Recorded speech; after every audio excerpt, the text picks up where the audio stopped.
Okay, let's create the app. First, you'll have to have the prerequisites installed, and that includes both Node.js and NPM. If you need help getting started with Node.js and NPM, please visit nodejs.org. Let's now open a new terminal window and create a directory for our example. Now let's initialize a new NPM project. And we'll just take a number of the defaults. We'll call it example.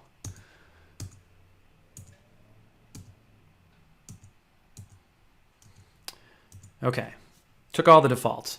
Now, the first thing we want to do is install the SDK for Node.js. So we'll do an npm install Watson Developer Cloud,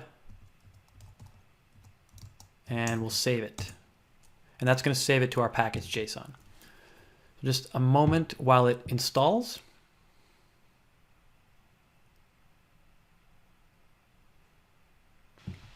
Let's also install .env. This isn't required. However, we're going to use it to manage our username and password for Watson Conversation. If we now cat package.json, you'll notice that both of our packages have been installed.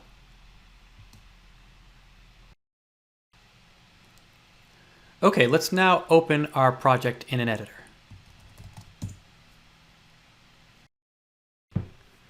So here you can see we have a node modules folder, which contains the dependencies we just installed, and we also have our package.json file that includes the two modules we just installed.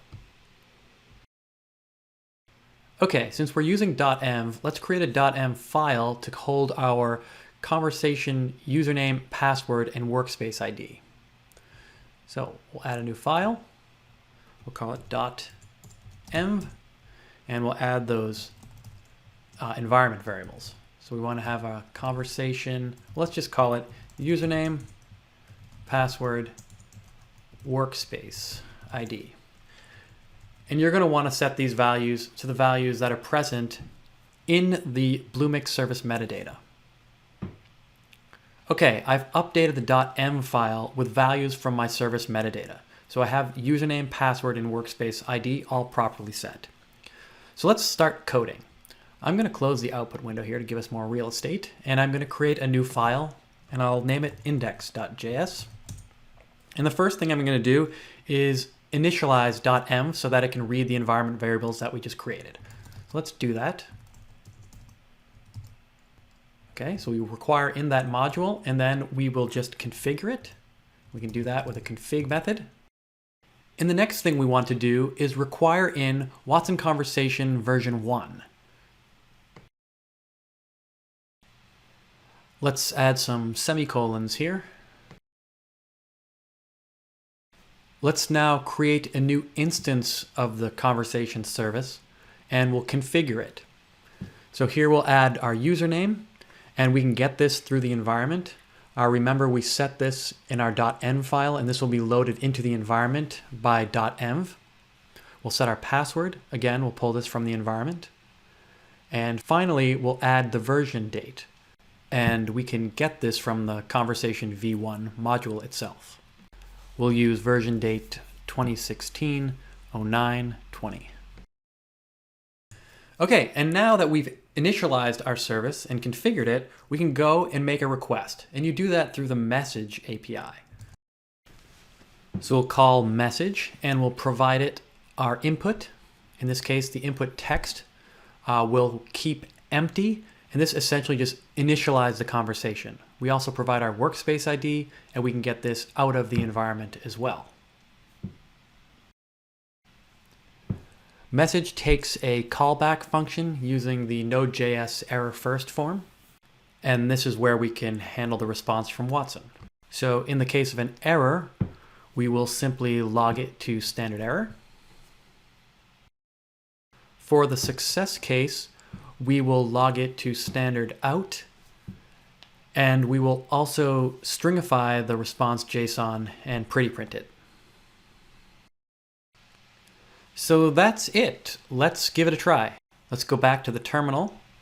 We'll type node index.js to run the code. And as you can see, we get a response from Watson.